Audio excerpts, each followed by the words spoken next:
What makes Hell's Kitchen unique is that unlike most elimination competitions, only one man makes the decisions on who gets eliminated each episode as opposed to a group of people, with that man of course being Gordon Ramsay. And Ramsay makes it very clear each episode that he wants the weakest chefs up for elimination. However, throughout the 21 season history of Hell's Kitchen, contestants simply refuse to follow this rule, and many chefs have been put up for the oddest of reasons. What's going on, guys? I'm FlynnMasters, and today, we'll be taking a look at the dumbest reasons why contestants were put up for elimination in Hell's Kitchen. Before we begin, please hit that like and subscribe button to help support the channel, as this is the place to be for fun, long, and short form HK content. With all that said, let's take a look back at the history of bizarre and flat out dumb nominations in Hell's Kitchen. Bloody hell, here I go again. Despite Ramsay making it clear that he doesn't care about what happens in the dorms, nor does he care about if the contestants like each other or not, there's been many instances where the team comes together to nominate the person they simply dislike the most in an attempt to get them out. There's been many examples of this over the years, but the one that stands out the most to me is the red team nominating Barbie multiple times in the early stages of season 10. After she simply had a bad dinner service in episode 2, which is obviously normal in Hell's Kitchen, the red team, mainly Tiffany, Robin, and Kimmy, attacked the poor girl and didn't let up all season, which is why they wanted her gone, even on nights she did well. So I'm gonna say Barbie because, I mean, like, I feel like you were very quiet. Because Barbie, like, me. What are you talking about? Somehow, I'm a scapegoat again. I got kicked out for sticking a thermometer in a piece of chicken. No, you didn't, bitch! Barbie is the weakest link on the red team, period. If this was the hood, this bitch would already be beat the down right now. You've been having this attitude all day with everybody. I haven't said anything to everybody. I just have been working. Like, it's like the looks that you've been giving people. Are you serious? I'm getting nominated because I make faces? We then had Dan be a unanimous nominee after the 6th service of season 11, even though he had arguably the best performance of the night. It's a perfect lamb. Yeah, service please. You see that lamb? Dan, yes chef. Perfect. I know. I cooked it. So the person that we should be putting up right now would be Dan. What? Now that's some backhanded. You're dead weight. Everything I sent out was beautiful. I see how it is. Put me up on the heels of perfect service. Let's see how that ends. The team's first nominee is myself, chef. And they put me up because I'm the weakest. John, you're shaking your head. We feel like he's constantly just slipping through the cracks. The other ridiculous example of the team nominating the chef they disliked the most came in season 8. For the 3rd service of the season, Sabrina was literally out in the dining room serving cocktails, thus obviously playing no part in the red team's loss that night. But since she had a nasty attitude, the red team wanted her gone, with their excuse being she wasn't a good prep chef? Based on prep, I'm gonna have to put up Sabrina. Are you serious? I wasn't even in the kitchen. I think you guys just vote for me because it's easier, because I have an attitude, because I don't step up and prep, because I've only been doing this for 6 months. They decided to vote for Sabrina. Sabrina wasn't anywhere near service. Can someone give me a little bit of insight to why she's nominated? She does jack during prep. She doesn't do her prep list. But speaking of Sabrina, she also had a very funny explanation to Ramsay for her personal nomination of Nona after she was put up in her place 2 episodes prior. Who do you think should go home? I think that Nona should go home, chef. Her idea of fine dining is fried chicken, chef. She snores, and it keeps us all awake. And I honestly believe she's good for nothing, chef. And sticking on the season 8 train, between those red team nominations came Boris's nomination in episode 2. Despite Curtis and Raj being the clear-cut nominees, Trev voted for Boris because he pushed him out of the way? God, season 8 is a train wreck. One thing I did notice tonight, when Boris kind of shoved me out of the way and started doing the scallops, I said, I got this handled. I started thinking about all the things. Oh yeah, he did try and muscle me out of my own station today. Second nominee, and why? After listening to my fellow teammates here, it's Boris. Why? He shoved me right off of the scallops tonight, and he thinks he's Superman and he can do everything. But Trev is far from the only person to personally nominate someone he didn't like. In fact, in season 4, Corey literally didn't even hide the fact that she was nominating Jen and Christina for personal reasons, as opposed to nominating the actual weak links. My first nominee for strategic reasons, Christina. Christina. She treats me like a dumb blonde. My second nominee for personal reasons is Jen. Me. I've chosen Jen because she distracts me from doing my job perfectly, We're working in a serious kitchen. We're here to win a serious prize. I want her out. Ariel also did the same thing to Kristen in season 15 after she was named the best of the worst. Not only did Ariel see Kristen as a big time threat, but the two had been going at it all season up until that point, and thus, Ariel dug deep to find a justifiable reason to take out a rival. This is hard, Kristen. I really like you even though we don't get along, but I'm putting you and Jackie out for elimination.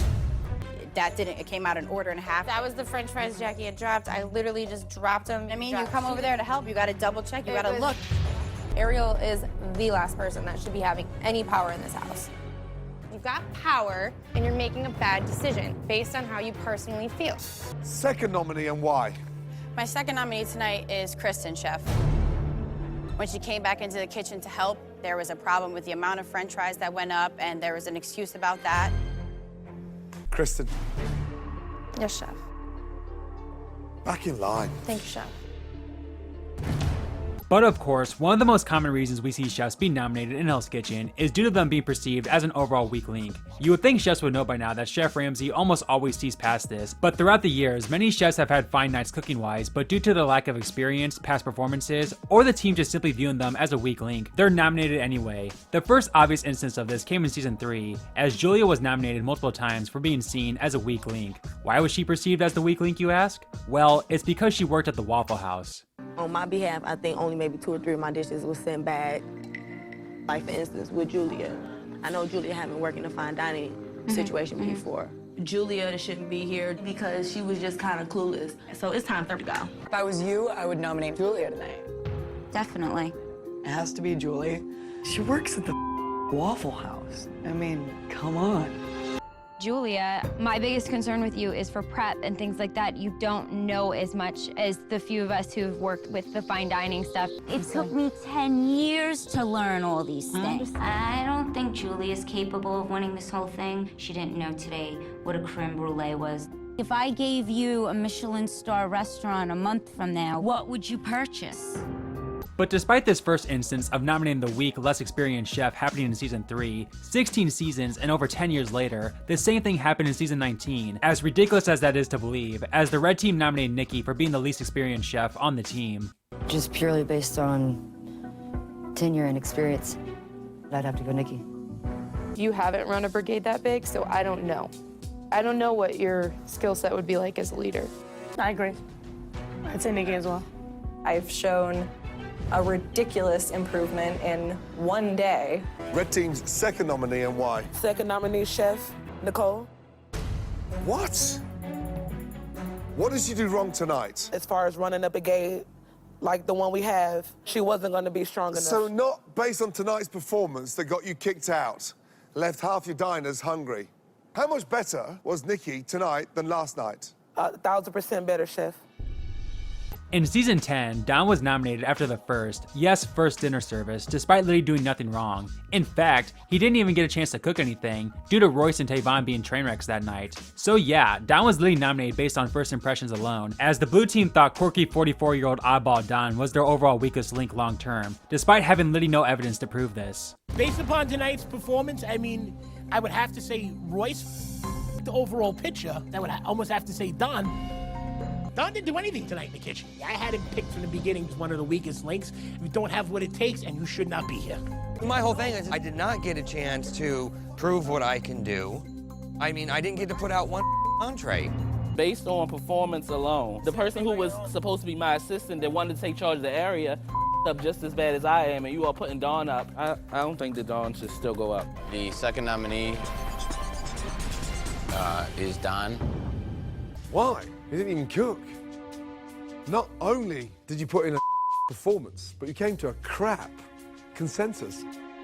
However, the one time the strategy of nominating the overall weakest link worked came in season 16. After a slow start, and being a 22-year-old with little experience, Aaron suffered the same fate as many chefs before and after him, being put up for elimination simply because he was viewed as the weakest link. But after being put up for a third time, he was eliminated over Devin and Johnny, despite making no mistakes that night. Go figure it's the season 16 blue team that has the distinction of being the ones to pull this strategy off.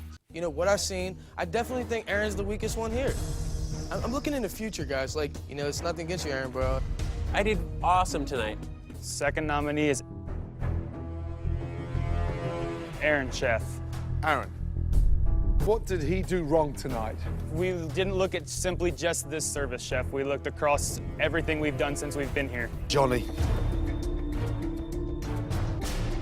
Off back in line. Aaron, come here. Give me your jacket, please.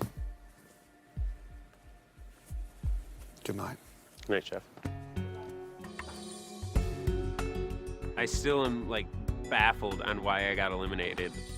In season 6, after Robert was forced to miss service after production nearly killed the poor guy from the bicycle punishment, Andy, who was most on the chopping block, came up with a clever way to save himself and threw Robert under the bus as a potential elimination target, despite the guy not even being there in person. If I could figure a way to stay, that's what I'm gonna do. Here's the thing though, I just want to put this out there.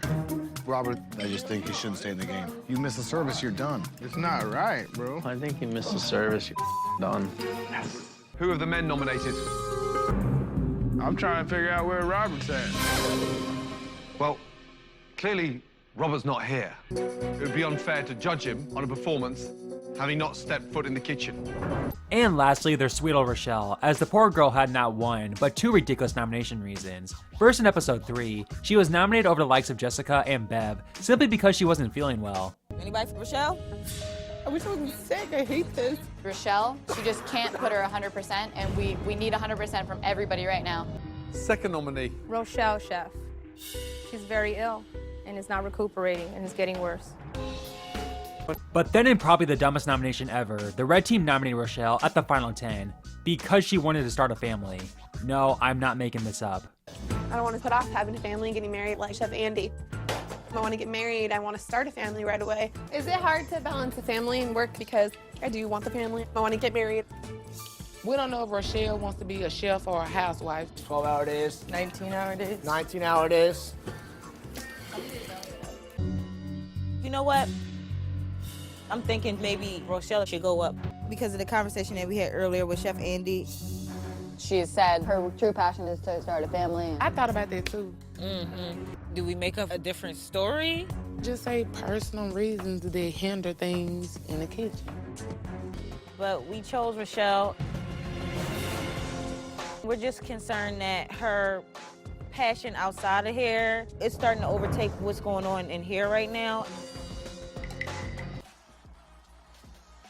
Are you serious right now, bro? Thank you guys so much for watching this video of the dumbest reasons chefs were nominated for elimination in Hell's Kitchen. If you enjoyed it, then please hit that like and subscribe button, and let me know in the comments what reason you think was the most ridiculous, along with other reasons I didn't mention for a possible part 2. Check out other videos like this on my channel as well, and until next time, have a good one, guys. Get out of there.